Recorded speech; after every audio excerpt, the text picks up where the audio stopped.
Hey guys, welcome back to Cool Tool Tuesday. We'll be talking about these blade setting jigs by Sherwood today.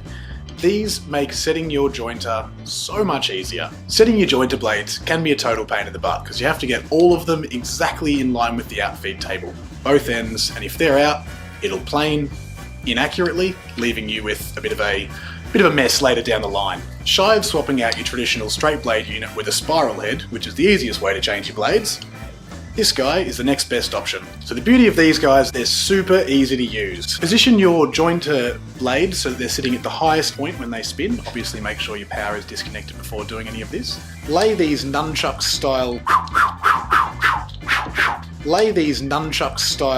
guys down over the top of your outfeed table with two magnets connected to your outfeed table and two magnets sitting over the top of your jointer blades. Now loosen off the bolts that hold the bar in, that holds your blades in the right spot, and your blade, you'll notice, will tink tink and go up and raise till it's sitting on those magnets. Now your blade is sitting on the same plane as your outfeed table. Tighten those blades off carefully, turn around your drum, and repeat for all of your blades. It's as simple as that.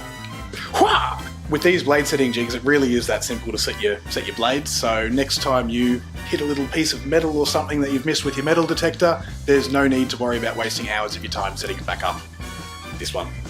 For more information on these blade setting jigs, or any of the other products we have at Timbecon, click on the link below, and don't forget to subscribe. We'll see you next week.